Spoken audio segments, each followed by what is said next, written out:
Assalamu alaikum wa rahmatullah ta'ala wa barakatu ‘yan uwa da ɗumi-ɗuminta, fatan kowa yana cikin ƙoshin lafiya.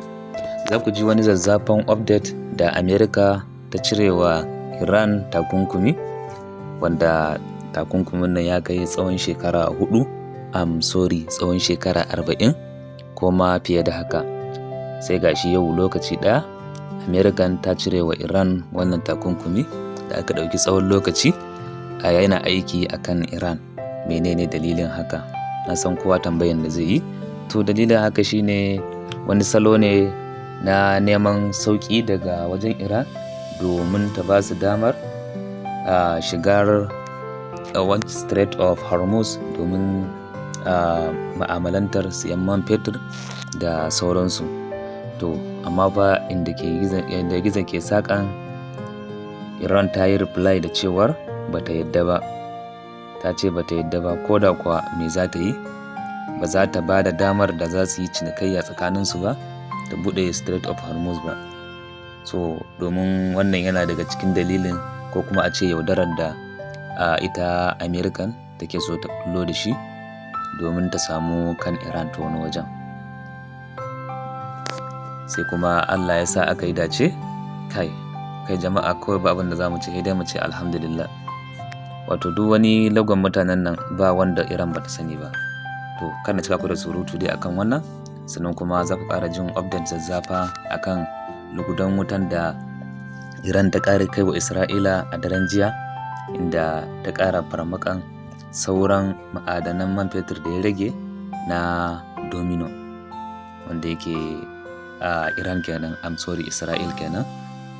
Ta babbake sauran da ya rage, kamar yadda wasu suka yi ƙorafi a baya suke cewa ai kaɗan aka taɓa, kaɗan aka ƙona, kaɗan aka lalata.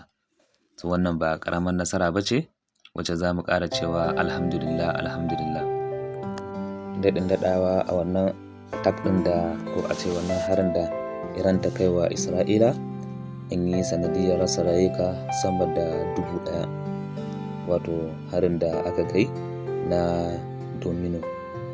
So ba ƙaramin jikkata ƙasar nan yayi ba, inda kuma ya ritsa da duk wasu wajen ma'adanan nukiliyansu da sarrafa su. Wannan ya yi matuƙar mai da Isra'ila baya, musamman yadda suke da ƙarancin tattalin arziki. Sanadiyan wannan ya sa suke ta neman tallafi a wajen ƙasashen waje da maƙotansu. Sai kuma yadda za mu ji wani gargaɗi ko kuma wani jan kunne da shi Donald Trump ya yi wa Iran, na cewar ya ba su nan da ƙasa da awa 48 domin su buɗe Strait of Hormuz. Idan kuma ba haka ba, to zai kai wani mummunan farmaki wanda zai iya taɓa wutar nefan Iran gabaki ɗaya. Zai iya lalatawa cikin awa ɗaya ko kuma ƙasa da haka. Sanadiyan in hakan ta faru kuma, Iran za ta iya samun matsala babba game da shiga cikin duhu, inda aka rawaito wannan magana daga bakin shi shugaban Iran. Ya ce lalle Donald Trump, magananka haka ne, mun san za ka iya nan da awa ɗaya za mu iya shiga cikin damuwa, za mu iya shiga cikin duhu, kuma hakan zai zamanto ci baya a gare mu. So amma fa ka sani, in kar da kai haka, to mu kuma daga nan za mu fara bi ɗaya bayan ɗaya, muna kakkama sauran sojojinka wanda suka shigo cikin, wanda muka ribace su a yaƙi. Za mu kama su ɗaya bayan ɗaya, za mu azabtar da su, wanda kuma Donald Trump yana matuƙar taka tsantsan da kama wa'annan sojojin nashi.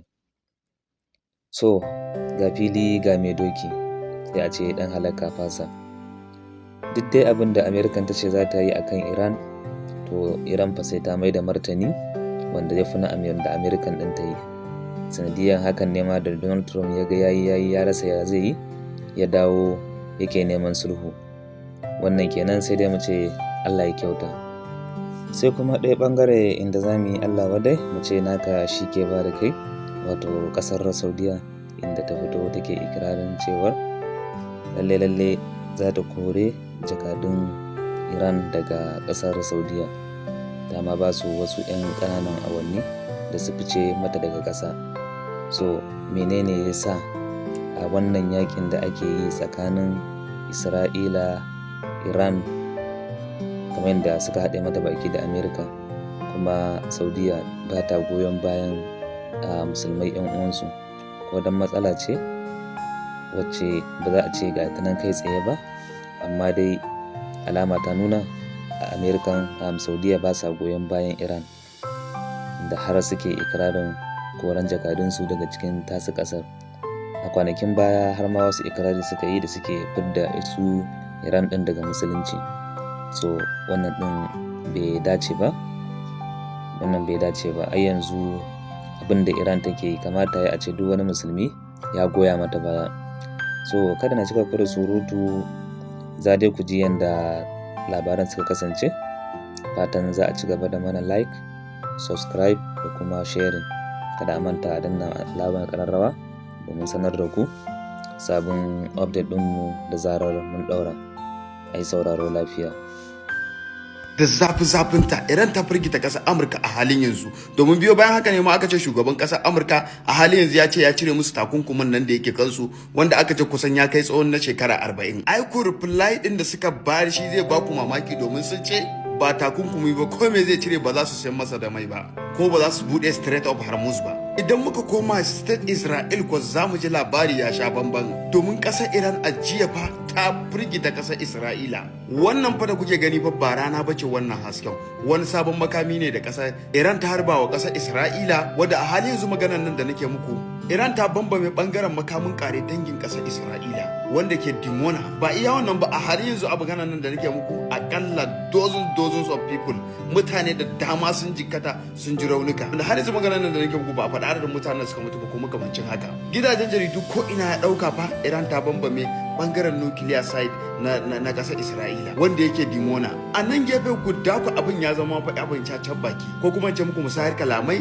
domin Donald Trump ya fito karar ya gargaɗi ƙasar Iran da cewar fa ya ba ta awa 48 idan ta sake ba ta buɗe Strait of Hormuz ba. Daga yanzu da suka samu sakon fa zuwa awa 48 kenan, to fa zai bambame bangaren tashar wutar lantarki babba mafi girma na ƙasar Iran, wanda hakan zai ja musu duhu. Aiko ile imanele lemo sai ga reply din ƙasar Iran din, wato Iran Press News Agency, inda suka tweeting din tsohuwar magana Ali Larjani in response, inda magana da Ali Larjani yayi fa a 12 ga watan Maris ita ce yanzu zan gaya muku.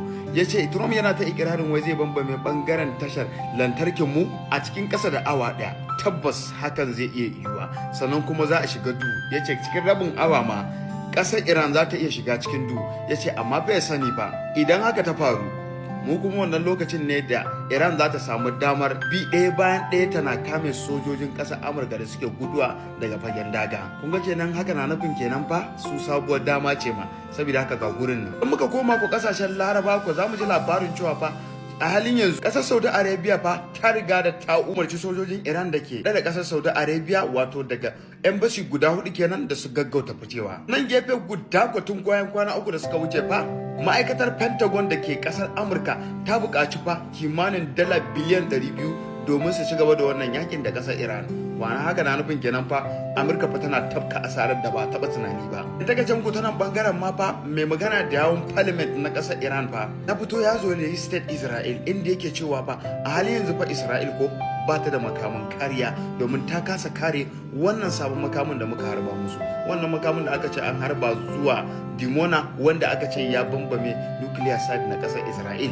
Mai son ganin bidiyoyi da abubuwan da suka faru, zan rubuta muku shi in saka muku shi a cikin wannan shafin nawa na Instagram, ku shiga story za ku kalla. A ƙarshe dai babbar tambayar da ya kamata mu ajiye muku a nan ita ce, shin me za ku ce tattare da kalaman Donald Trump inda yake cewa ya cire wa ƙasar Iran ba takunkumi? Sannan kuma me za ku ce tattare da sabon harin da ita Iran ta kai wa Isra'ila a jiya, kuma Isra'ila ta kasa karewa, wanda aka ce har yayi sanadiyar ma bamba mai nuclear site wanda ke Dimona? Sannan a ƙarshe kuma wace addu'a za ku waɗannan ƙasashe duka? Ubangiji ni dai na ce Allah ya kawo mana zaman lafiya da kuma daidaito. Ku ci gaba da bibiya, akwai manyan labarai na nan zuwa.